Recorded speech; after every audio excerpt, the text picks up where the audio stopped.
पुत्रहीन है। आज उनका मुख सुबह में देख लिया, आज पूरा दिन हमारा व्यर्थ हो गया। इस बात को राजा ने सुन लिया। राजा ने विचार किया कि जब हमारे घर की नौकरानी को हमारे प्रति ऐसी भावना है तो पूजा की क्या हाल होगी। उसी दिन राजा को चिंता हो गई। एक बार पति मन,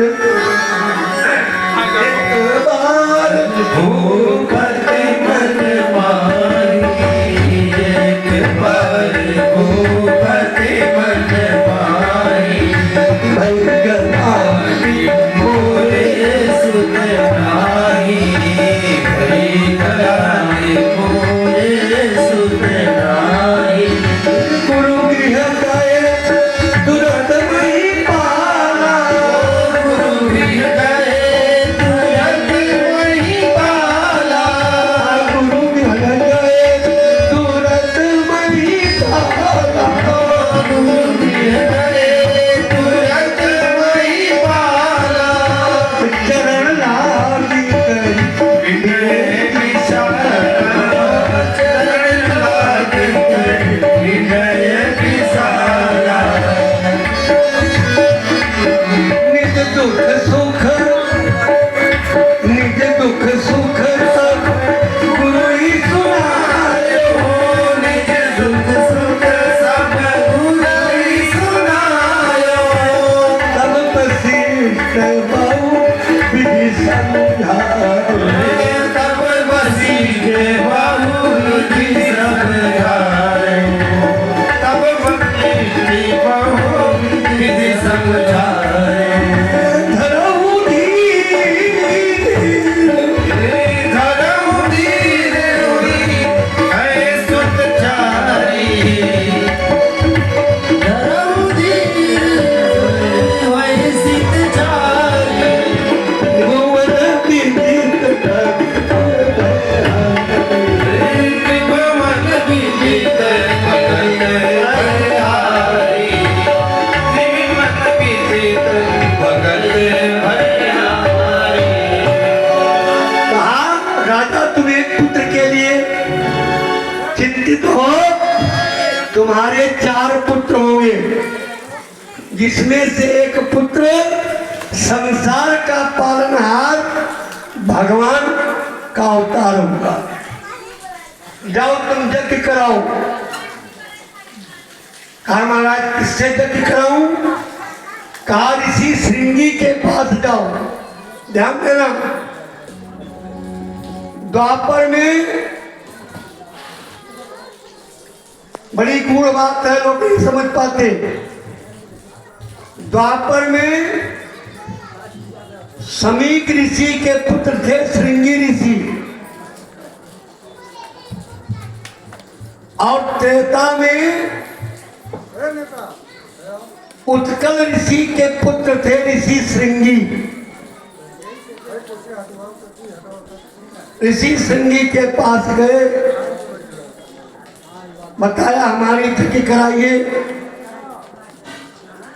ऋषि श्रृंगी ने कहा यज्ञ तो कराऊंगा, लेकिन दक्षिणा पहले लूंगा।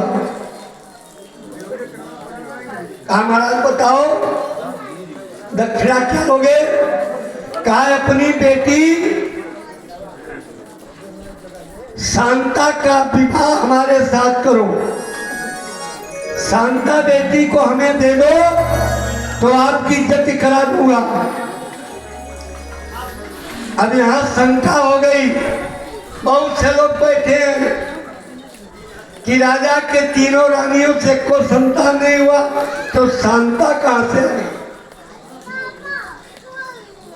माताओं ने भी भरतपुर में भगवान कलेवा खाने लगे तो गाड़ी गई कि खीर काई के लड़का हुआ और मरते का काम अपने से चलावे। जादू तोहरे महलवा में जादू का तो शांता कहाँ से आ गई?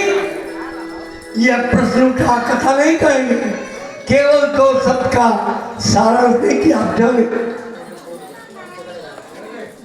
शांता दशरथ की ही पुत्री थी। एक बार दशरथ जी शिकार खेलने के लिए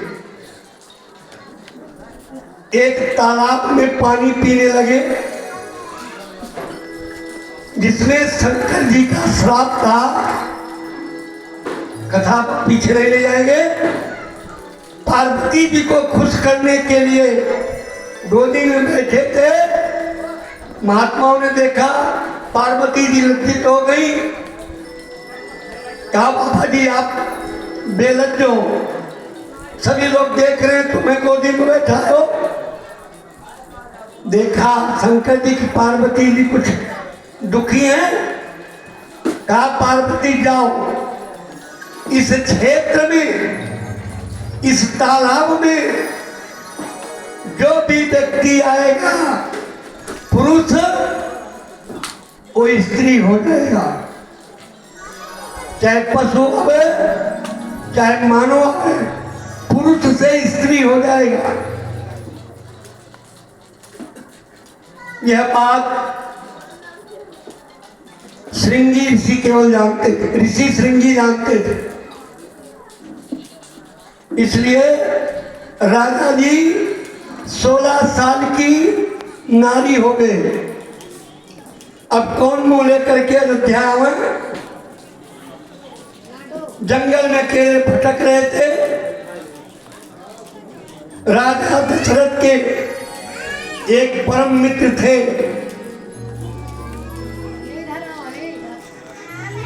राजा रोमपाद।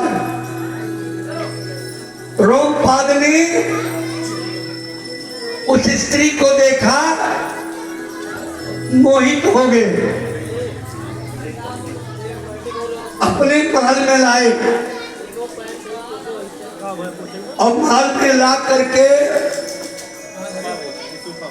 उन राजा रूपी स्त्री से शांता का जन्म हुआ। आप आनंद रामायण पढ़ोगे या पूर्व संस्कार प्रकाशन वेंकटेश्वर बंबई के प्रकाशन को पढ़ोगे तभी संतर कथा को पाओगे। महाराज श्रृंगी ऋषि आए, राजा से कहा महाराज तुम शंकर भगवान को प्रसन्न करो तो साप से मुक्त हो सकते हो। महाराज दशरथ ने कई साल तक शंकर जी की सेवा किया। शंकर जी ने श्राप से मुक्त किया। जब दशरथ अपने रूप में आए तो अपने मित्र से कहा भैया तुम्हारे पास कोई संतान है नहीं, इसलिए हमारी संतान आप ले करके आप संतान वाले हो जाओ। और शांता को ही दे दिया और चले आए अयोध्या में। इसीलिए आज श्रृंगी ऋषि ने शांता को मांग लिया। राजा दशरथ ने शांता को ऋषि श्रृंगी को सौंप करके अयोध्या से उत्तर दिशा में 18 किलोमीटर पर यज्ञ किया। उस यज्ञ स्थल का नाम आज मखौला है, जो मनोरमा के तट पर है। मनोरमा कौन है? उद्दालक ऋषि की कन्या है। उद्दालक ऋषि जाने लगे तो मनोरमा रोने लगी। उद्दालक ऋषि ने कहा बेटी जाओ, तुम पृथ्वी पर नदी के रूप में प्रवाहित होगी और तुम्हारे जल से परम पिता परमेश्वर का प्रादुर्भूत होगा। इसलिए सरयू से पवित्र मनोरमा है। सरयू तो अयोध्या के पवित्र है, लेकिन नदी में पवित्र मनोरमा। इस प्रकार से यज्ञ हुआ, चारों भाइयों का जन्म हुआ और चारों भाई जो है छोटे छोटे पीत धगुलिया तन पहिराए। छोटे छोटे बच्चे हैं, जो देखता हुए मोहित हो जाता है। सखियां कहती हैं कौशल्या जी से कि हे मैया, अरे इस बालक को थोड़ा करिखा लगाई लो। महतारी छोटे बच्चों को अक्सर श्रृंगार करके मस्तक पर कालिख लगा देती हैं, जिससे किसी को नजर न लगे। कहा कौशल्या के गोद खिलौना हो, कोई नजर न लागे। कौशल्या के गोद खिलौना हो, कोई नजर न लागे। कौशल्या को खिलौना हो, कौनो नजर न लागे। कौशल्या के गोद खिलौना हो, कोई नजर न लागे। नजर न लागे सखी, नजर न लागे। नजर न लागे सखी, नजर न लागे। कौशल्या को खिलौना हो, कोई नजर न लागे। कौशल्या के गोद खिलौना हो, कोई नजर न लागे।